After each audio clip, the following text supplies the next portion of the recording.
Gospod Jelinčič. Hvala lepa. Kakor kaže, tole poročilo je Ministrstvo za okolje in prostor pravzaprav brcalo v temo že dolgo časa in to nadaljuje. Jaz mislim, da tale ocena je premalo ostra. Premalo ostra in meni je žal, da Računsko sodišče nima možnosti, da bi kakšne ovadbe sprožilo ali kaj podobnega.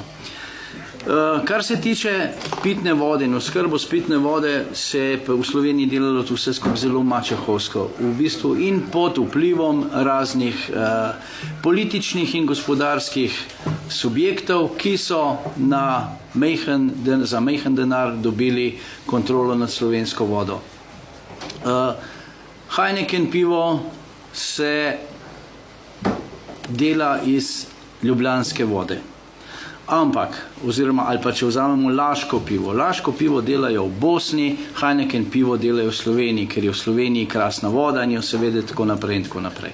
Laško je s tem zgubilo marsikaj. Naše vodne vire imajo pa tujci v rokah. In delajo s to vodo karkoli hočejo.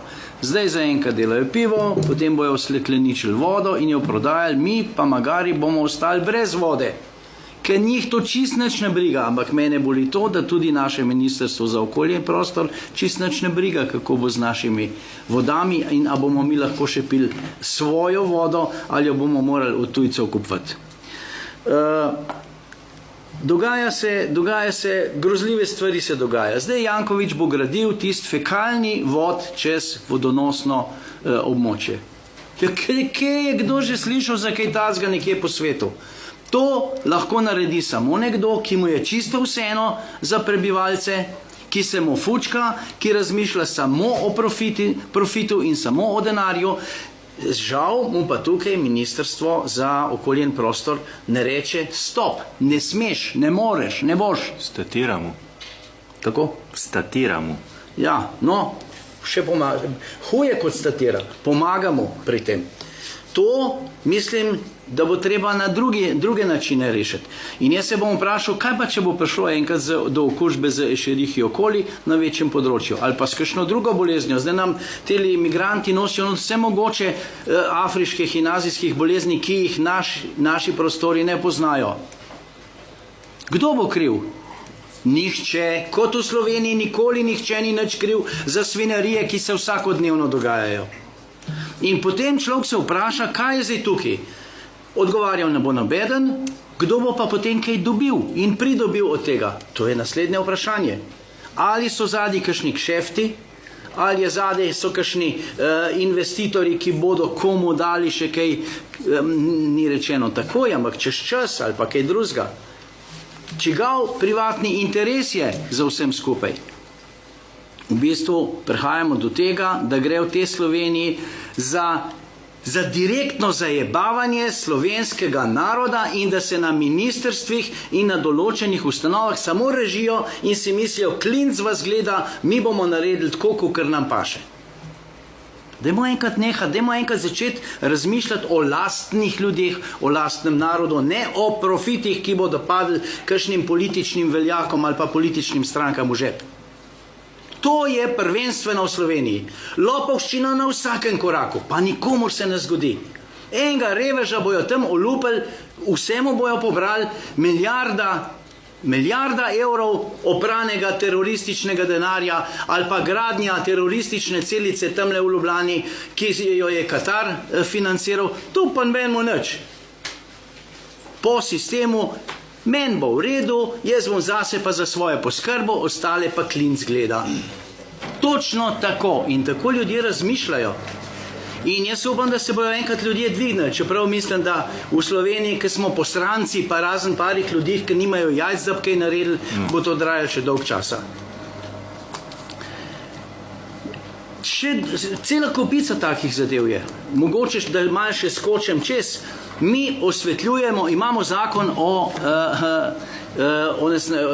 svetlobnem onesnaževanju. Ampak, če kjero državo vzamemo, je Slovenija na vrhu svetlobnega onesnaževanja.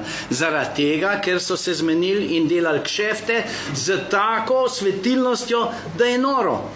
Pa kaj? Pa nobenmo nič. Ko človek postavi poslansko vprašanje, se potem to poslansko vprašanje premika iz enega ministrstva na drugo ministrstvo. Zdaj smo mi postavili vprašanje ravno o tem na Ministrstvo za okolje in prostor. Dobili smo odgovor, da kar se tiče osvetljenosti Slovenije in luči po cestah in ob avtocestah, da je to v pristojnosti Ministrstva za javno upravo. Pa kje imate pamet, kje ima ta država pamet?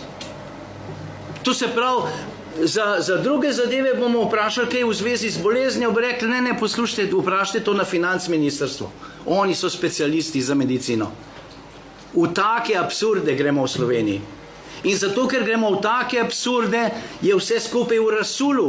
Slovenija ni več država, Slovenija je samo še domovina in to bomo čuvali. Upam, vsaj nekateri ja, večina pa ne, ker so privatni interesi preveliki.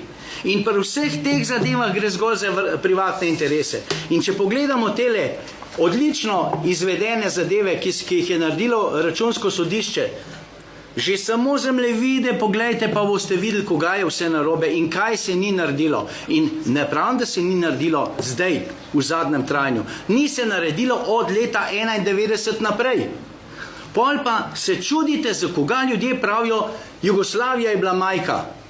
Urejena je bila, vedlo se je, kdo pije, kdo plača in tist, ki ga je sral, jih je dobil po parklih in ni več bil na tisti poziciji. Kakšnega so zaprli, kakšnega je pa tovornjak povozil. In to je bilo edino pravilno. Država je bila urejena. Slovenija, to je eno razsulo, slabška banana republika. Jaz mislim, da bi bilo smiselno iz Bangladeša pripeljati enih 6 specialistov, da bi porihtali to državo. Tako daleč smo padli. In zato pravim, hvala Bogu, da je Računsko sodišče tole napisalo, ampak je premalo ostro. Jaz upam, da bo novi minister popravil te svinjarije, ki so. Ker to je edina rešitev za nas. Za nas pa za naše zanamce, da bomo lahko zdravo živeli. Ali pa da bomo pocrkali, da bomo še gobavost na konc pripeljali v Slovenijo. Pa, jaz nič ne vem. Vsi tisti, ki bojo odgovorni, bojo pa enostavno rekli, ja, nisem odavde. Vse ponavadi jih je tako pa v njih, po vseh pozicijah.